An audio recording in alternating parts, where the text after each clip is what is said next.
Hello everyone, how you doing? You're welcome to Animation Made Easy with OBJive Empire.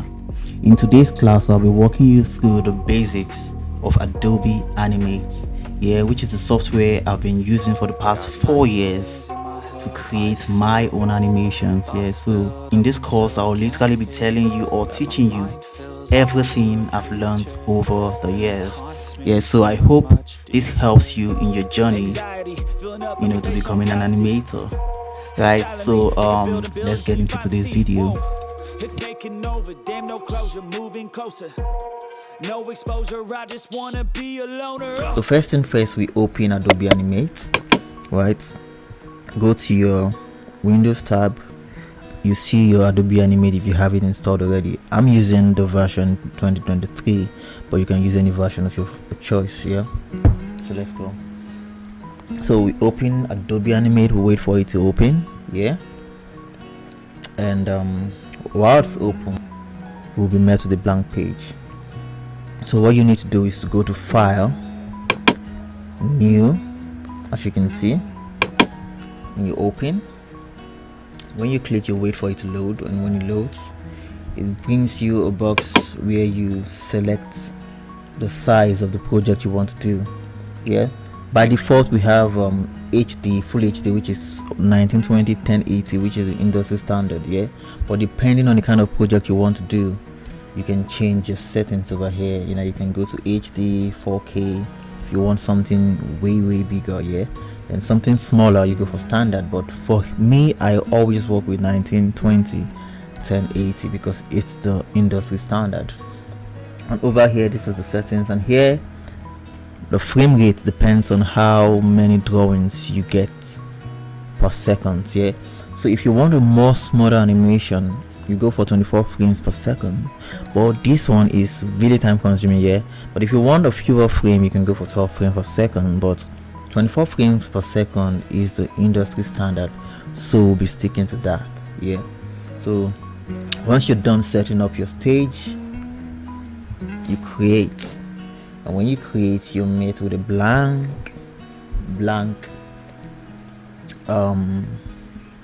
page.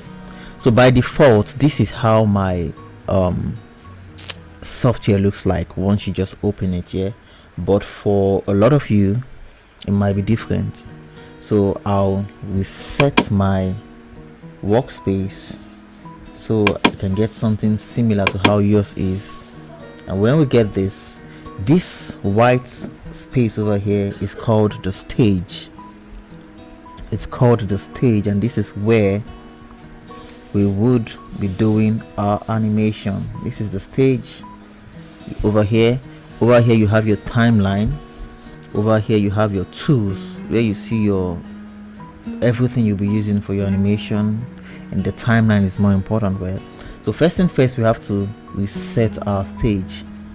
You come over here to timeline, hold it, drag it down. You see a blue light, you leave it. It changes. And for me, this is the color swatch where you pick up colors, so I don't use it. And the scene, I always move my scene to the right. And the others, I just close them because I don't use them. And this is how we met my stage when we just opened, and which is exactly how I work all the time. So first and first, let's take our tools to the right. See the blue light, you leave it. You see this, if you want to extend how long you want this to be, you come here. When you see this arrow, you drag it. If you want it smaller, which is what you always want to do because we need a bigger space to go on, you do this. Same thing over here.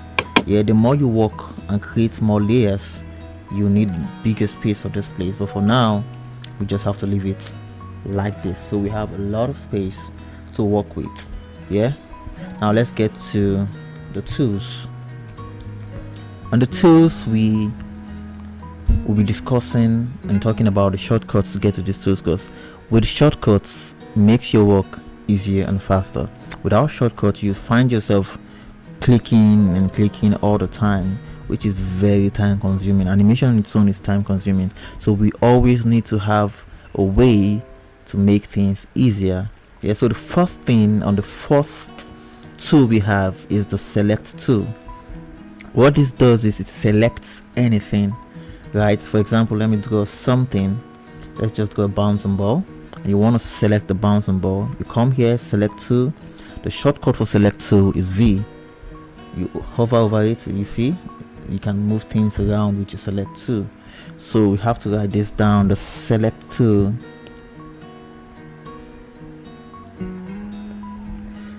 So with this diagram, the shortcut for this is V, right? So when you press V on your keyboard, you get the select tool. The second, we have the transform tool. Transform tool, right? The transform tool with this diagram, right?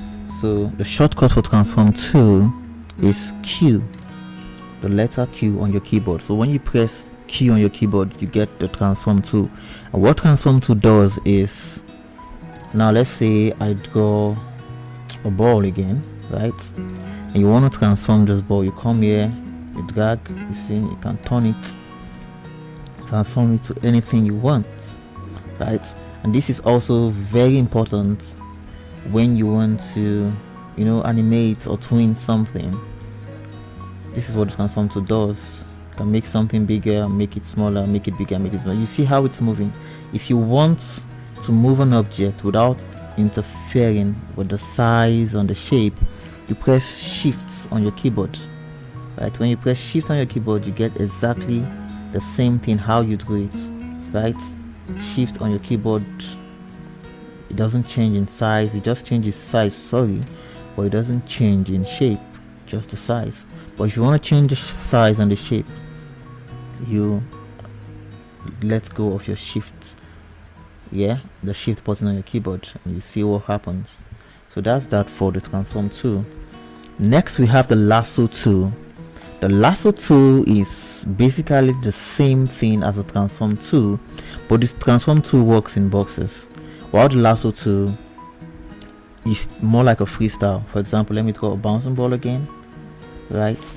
Now when you want to use your lasso tool, you can't hover over it the way we do with the transform tool, right? You have to go over what you want to move, and when you're done selecting, you come close to where it is. You come to where you drew something and you see this icon, and it means you are free to move whatever you've drawn around. If you draw something over it, you can't move it in this place, it's not gonna work. You have to draw it, hold on to where you've drawn something, right? Then move it around. And this is how you use your lasso tool. You can also pick out something from this side, pick out a segment from this side. It's just more of a selection tool, but more in a freestyle way, right? So that's how your lasso tool works. And right now I'm pressing Ctrl Z to clean. Ctrl Z to clean on my tab. Ctrl Z. So now lasso tool, we have the lasso tool with the shortcut for lasso tool is L, right? And over here we have the brush tool, which I don't use, right, because it's more fluid, but you cannot work with it because, for example, let's see, when you draw over it and you stop, the moment you want to continue, it gives a different feeling, right? So it's not sustainable. So I literally don't use it, but you can also use it if you want, right? This is the brush tool, which I don't use and I don't think I will ever use, right? So that's that. We'll move to the brush tool, the classic brush tool. This is the one I use, and this is what I'll be using to write. The classic brush tool.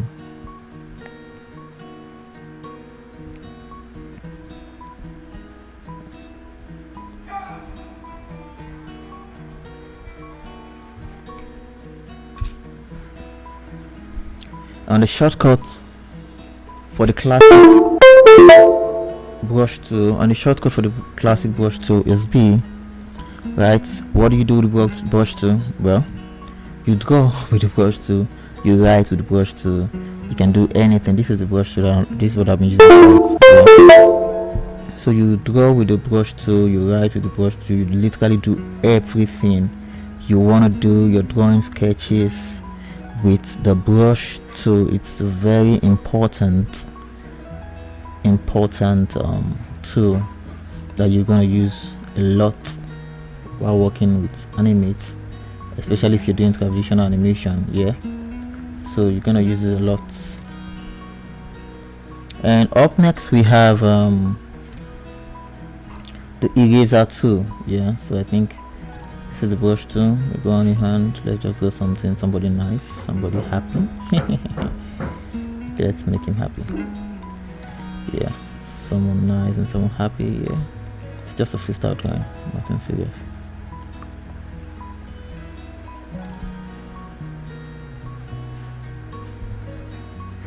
So next we have the eraser tool.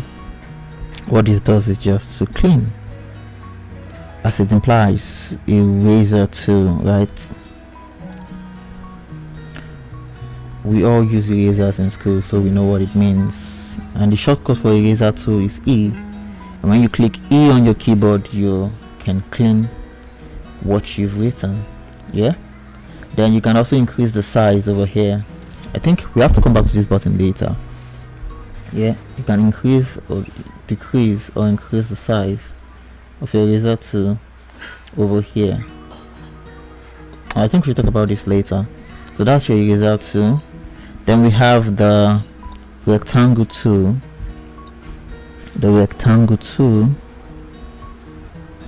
This actually has just the shape tool, not really the rectangle tool. The shape tool. Yeah, and the shortcut for the shape tool really has a lot of shortcut. Actually, is R for the rectangle tool, but you can pick any. When you come here, right, you can pick anything.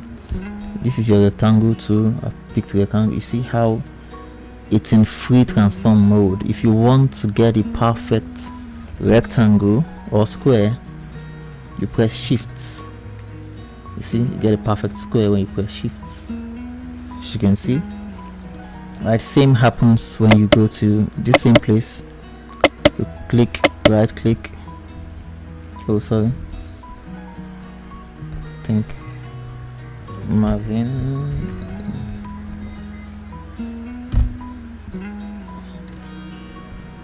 So you can come here, you can pick your rectangle, cursor over the same thing, free transform. When you want to get a perfect circle, hold on shift, you get what you want. Same thing with this. They're almost the same. I don't know what they do, I don't use them. Polygon, the same thing, free transform when you press your shift. So that's that for this. And we have the what is this? Pen tool. I don't use this. The line tool, basically the same thing with all these other ones here, right? And we have the text tool, which is T. Text tool with the shortcuts T, right? So what this does is you can write anything you want to write. We'll come here, increase the size, right here. Yeah, so you can use the text tool to write anything you want, which is handy. It comes in handy. Up next we have, let me use the lasso tool now. I'm using the lasso tool, which is L, to delete all these things that gone, even the fine boy. Yeah, so up next we have the eyedropper tool. Eyedropper tool. The shortcut for this is what? I, right? And what this does is you use it in picking colors. Yeah, okay, I think we made a mistake. Up next is not eyedropper tool, sorry. We're gonna take this out anyway. Up next we have the paint bucket tool. The paint bucket tool. The K is the shortcut for this, K, right? And what this does is you use it in painting rather than painting normally. Right, now let's go to circle. If you want to paint this circle, you come to this place, you pick red or blue, any color of your choice, then you press K, which is the paint bucket tool, and you paint, right? But there's something tricky about this paint bucket tool. When you draw something that's not closed, right, it doesn't work.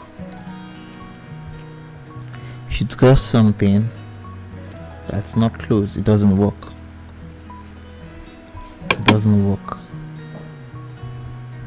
Why? Because it's not closed. So for your paint bucket tool to work, your drawings have to be closed, right?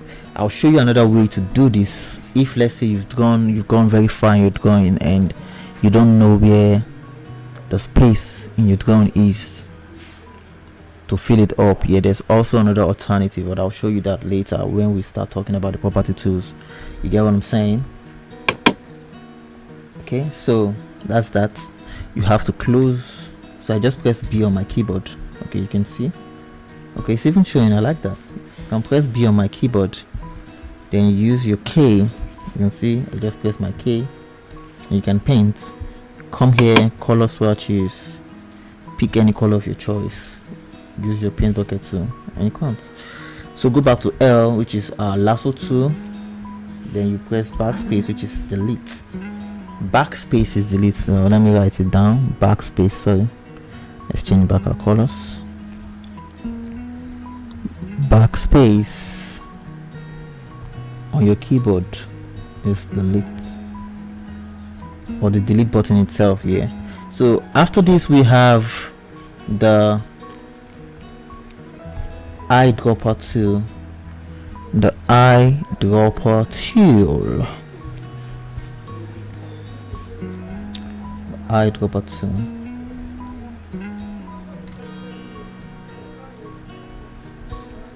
Eyedropper tool, basically what it does is you use it in picking colors, and the shortcut for eyedropper tool is what? We got an eye. So when you press I on your keyboard, it gives you the eyedropper tool. You can use it in picking colors. Now for example, let's come to this place, pick a red, paint the red, right? Then come here, you pick a blue, paint the blue. Come here, pick a green, paint the green. Now to get this, now we're on the green, right? We check our color swatch color box, you see what we have is green over here. But when you press I on your keyboard, your goes to the eyedropper tool, right? When you hover over here and click on it, you see it changes to red.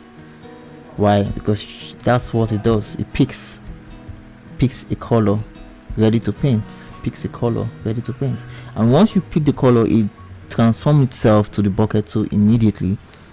And let's say you now want to draw with the color you've picked, you press B on your keyboard, which takes you back to the brush tool. Then you can draw anything you want to draw. Let's say you want to draw a cup, right? Want to draw a table, anything you want to draw, right? So that's that. So moving on, we have the access swap tool, which I really don't use, but we'll get to it later. Then the hand tool, this you use in moving your stage around. Also the shortcut for this is spacebar. When you hold on to spacebar, you can move your stage around the way you want. You get what I'm saying? So that's that for that. Now we have to move to the properties tool. So now that we have all these written down, we have to move to the property tools. So taking this down, they're still here, but That's a good one. So properties tool. Now let's go to the transform tool. Select tool. Doesn't really have a property tool, yeah, just default setting and all. Transform tool also doesn't have a property tool. Lasso tool doesn't have. The brush tool has, as you can see, you see some properties over here. So if you want your brush to be bigger or smaller, you can set it up here, right? This is the size. If you make the size bigger, you see, if you make the size bigger, you see your strokes will be bigger, right? Ctrl Z to delete. Then if you make the size smaller, your pen will be smaller. Also, you can also do this on your keyboard without having to come here by pressing open brackets, makes it smaller, right? Open bracket makes it smaller, then close brackets makes it bigger on your keyboard. So open brackets makes it smaller, then close brackets makes it bigger, right? So open brackets, as you can see here, and clicking on it makes it smaller, as you can see. And close brackets, this, if you can see on the over here, makes it bigger, right? This will come in handy when you want to color or clean. So Ctrl Z to erase, or to clean, or to go back. Yeah, so that's that about that. So when you come over here, this is your pressure sensitivity, right? Once this is on, when you draw on your pen, you notice your strokes get thinner or thicker depending on how hard you press your pen on your screen or on your tab. As you can see, thin to thick, thin to thick, thin to thick, depending on how hard you press on your screen or on your tab, right? When you click this off, you don't get that anymore. Everything you get is just straight lines, as you can see. So it's very important that this thing is always on. Yeah, points. So lasso to L, draw over it, then you delete. And that's that about this for the pen. So in the brush settings, yeah, if you come over here, this thing called zoom with stage, once you click it, yeah, your size remains constant. For example, I draw this. When you zoom in, you draw again, you zoom in, you draw again, the size remains the same, right?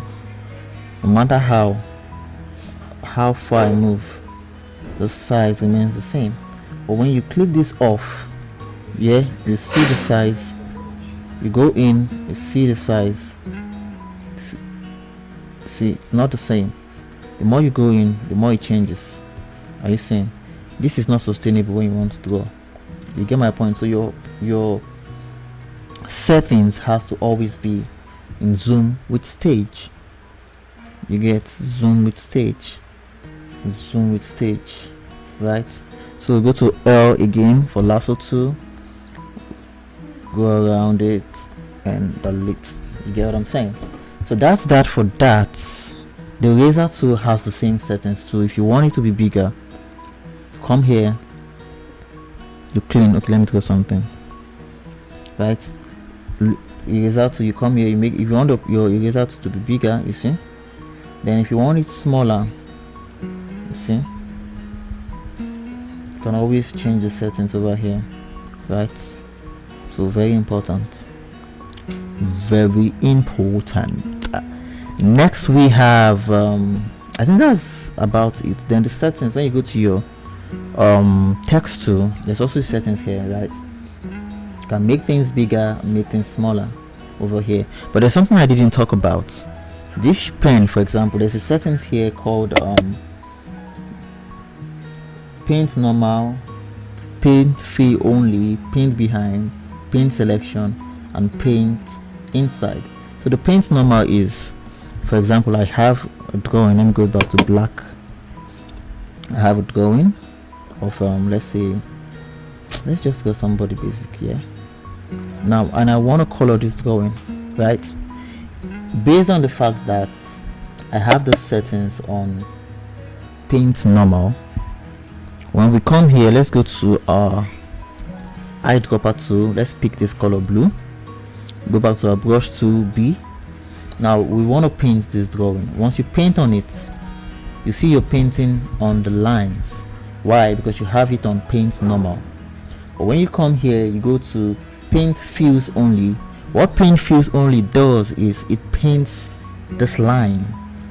Nothing inside or outside will be painted. For example, watch this. The only thing that is being painted is the line. Are you seeing? You paint, but the only thing being painted is the line. That's what it does. Paint fills only, right? Then you go to paint behind. Now this is the one you want to use when you want to paint manually. When you paint behind, all it does is paint behind the lines. So your lines, your drawing lines are still there. Then you can have your painting, but you wouldn't want to paint outside, right? So what you do is you have to be very careful when painting. You paint so you don't pass the lines. Yeah. Why this is important is, for example, let's say you have a nose here. Let's go back to black. You have a nose, right? You have a nose and eyes, and you want to paint over them. Let's go to eyedropper tool. You pick a green, or okay, let's pick a blue. Eye on the keyboard. You pick the blue and you start to color. You see, when you want to color, it doesn't affect your nose that you've drawn. This is if you want to paint manually. But if you don't want to paint manually, you go to your paint bucket tool, which is what? K. You see, and you paint it. You paint it. You see what I'm saying? So now let's try to do something. Let's clean a part of this. Right? Let's say you drew it and you didn't close it well. You'll notice when you go back to your paint bucket tool, which is K, it doesn't work, right? Why? Because you didn't close your drawing. But there's also another settings you can also use to fix this, in case you have a long drawing and you don't know where you've drawn.